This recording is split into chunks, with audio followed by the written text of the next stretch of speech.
বিএনপির ভারপ্রাপ্ত চেয়ারম্যান তারেক রহমান বলেছেন, কোনো দলীয় স্বার্থ রক্ষা অন্তর্বর্তী সরকারের কাজ নয়, আর সরকারের উপর চাপ প্রয়োগ করতে চায়নি বলেই জুলাই সনদে নোট অফ ডিসেন্ট দিয়েছে বিএনপি।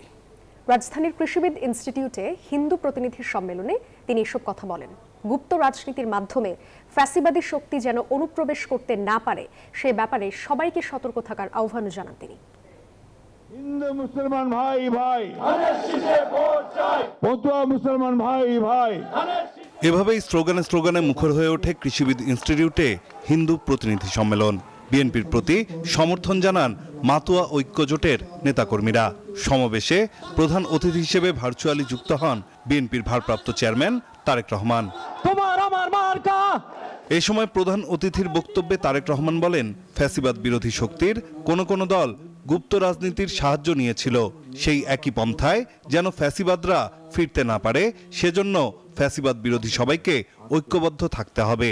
ফ্যাসিবাদ শাসন আমলে ফ্যাসিবাদের রোষানল থেকে বাঁচতে ফ্যাসিবাদ বিরোধীদের কেউ যে উপায় গুপ্ত কৌশল অবলম্বন করেছিল, পতিত পরাজিত ফ্যাসিবাদী অপশক্তিও বর্তমানে একইভাবে গুপ্ত কৌশল অবলম্বন করে দেশকে গণতন্ত্রের উত্তরণের পথকে বাধাগ্রস্ত করে তুলছে কিনা সে ব্যাপারে সজাগ দৃষ্টি রাখার জন্য আমি অন্তর্বর্তীকালীন সরকার এবং ফ্যাসিবাদ বিরোধী গণতান্ত্রিক শক্তিগুলোর প্রতি বিশেষভাবে আহ্বান জানাতে চাই। তিনি বলেন, সংখ্যালঘু বলতে দেশে কিছু নেই, সবাই বাংলাদেশি। আর দেশে শান্তি, সমঅধিকার, গণতন্ত্র প্রতিষ্ঠা করতে হলে আইনের শাসনের বিকল্প নেই। কারো দলীয় স্বার্থ রক্ষা সরকারের কাজ নয় বলেও মন্তব্য করেন তিনি। কারো দলীয় স্বার্থ বাস্তবায়ন করা এই সরকারের কাজ নয়, এবং এ কারণেই বিএনপি এই সরকারের প্রতি কোন রকম চাপ প্রয়োগ করার পরিবর্তে বরং ভিন্ন মতের জায়গাগুলোতে নোট অফ ডিসেন্ট, এটাকেই বিএনপি ডিসেন্ট ওয়ে বলে মনে করে।